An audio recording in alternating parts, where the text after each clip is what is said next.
अंधे या देखने वाले। एक बार की बात है, अकबर और बीरबल किसी बात पर चर्चा कर रहे थे। तभी एक क्षण ऐसा आया जब राजा अकबर ने कहा, बीरबल, दुनिया में हर 100 आदमी के पीछे एक अंधा व्यक्ति होता है। राजा की यह बात सुनकर बीरबल ने उनकी इस बात पर असहमति जताते हुए कहा, महाराज, मेरे हिसाब से आपका आकलन कुछ गलत प्रतीत होता है। सही मायने में तो दुनिया में अंधों की संख्या देखने वालों के मुकाबले काफी अधिक है। बीरबल का यह जवाब सुनकर राजा अकबर को काफी आश्चर्य हुआ। उन्होंने कहा, जब हम अपने चारों ओर देखते हैं तो देखने वाले लोगों की संख्या अंधों से अधिक ही मालूम होती है। ऐसे में अंधों की संख्या देखने वालों के मुकाबले अधिक कैसे हो सकती है? राजा अकबर की इस बात को सुनकर बीरबल कहते हैं, महाराज, किसी दिन मैं आपको यह बात प्रमाण के साथ साबित करके जरूर दिखाऊंगा कि दुनिया में अंधों की संख्या देखने वालों से अधिक है। बीरबल के जवाब पर राजा अकबर कहते हैं, ठीक है, प्रमाण के साथ इस बात को अगर तुम साबित कर पाओगे तो मैं भी इस बात को जरूर स्वीकार करूंगा। उस दिन यह बात यही रुक जाती है। करीब 2 दिन बीतने के बाद राजा अकबर इस बात को पूरी तरह से भूल जाते हैं, मगर बीरबल अपनी बात को प्रमाणित करने के लिए युक्ति सोचने में जुटे रहते हैं। करीब 4 दिन बीतने के बाद बीरबल को एक योजना सूझती है और वे 2 मुनीम को लेकर उनके साथ बाजार की ओर चल देते हैं। बीच बाजार पहुंचने के बाद बीरबल सिपाहियों से एक चारपाई की चौखट वहां मंगाते हैं और उसे बुनने के लिए रस्सी भी मंगवाते हैं। अब बीरबल अपने साथ लाए दोनों मुनीमों को आदेश देते हैं कि वे उनके दाएं और बाएं कुर्सी डालकर बैठ जाएं। साथ ही इस बात का ध्यान रखें कि दाएं बैठने वाले मुनीम उनके राज्य में मौजूद अंधों की सूची तैयार करेंगे और बाएं बैठने वाले मुनीम देखने वालों की सूची। बीरबल का आदेश मानते हुए दोनों मुनीम अपना काम करने के लिए कमर कस लेते हैं और बीरबल चारपाई बुनने का काम शुरू कर देते हैं। बीरबल को बीच बाजार चारपाई बुनते देख धीरे धीरे वहां लोगों की भीड़ जमा होने लगती है। उस भीड़ में से एक आदमी अपने आप को रोक नहीं पाता है और वह बीरबल से पूछ लेता है, आप ये क्या कर रहे हैं?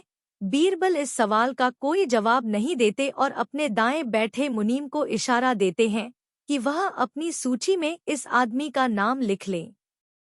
जैसे जैसे समय बीतता जा रहा था, आने वालों की संख्या बढ़ती जा रही थी और आने वाले सभी लोग अपनी उत्सुकता को शांत करने के लिए बीरबल से यही पूछ रहे थे कि वे यहाँ क्या कर रहे हैं।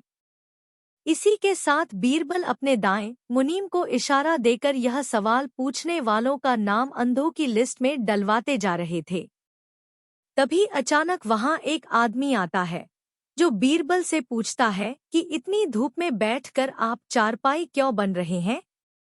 तब भी बीरबल कुछ नहीं बोलते हैं और बाएं बैठे मुनीम को यह सवाल पूछने वाले का नाम देखने वालों की सूची में लिखने का इशारा देते हैं।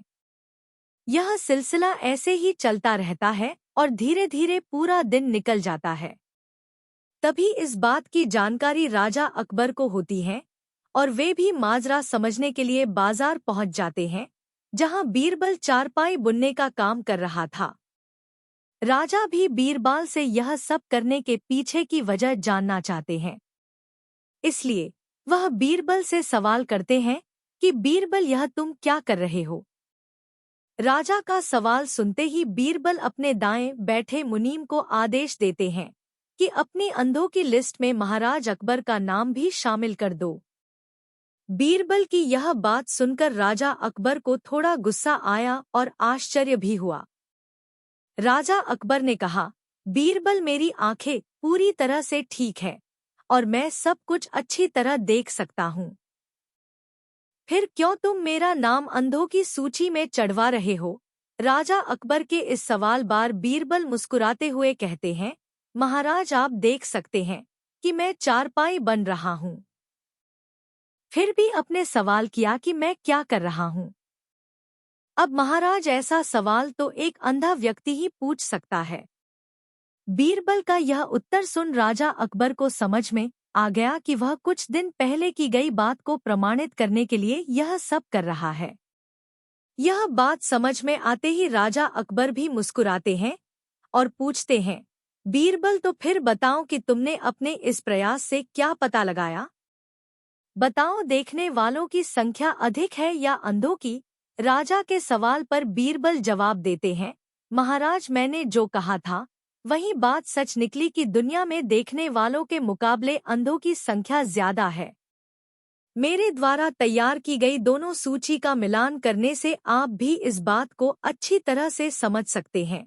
बीरबल का उत्तर सुनकर राजा अकबर जोर से हंसते हैं और कहते हैं, बीरबल तुम अपनी बात को साबित करने के लिए कुछ भी कर सकते हो। कहानी से सीख। अकबर बीरबल अंधे बाबा की इस कहानी से यह सीख मिलती है कि दिखाई देने के बाद भी मूर्खतापूर्ण सवाल करने वाला व्यक्ति किसी अंधे के समान ही होता है।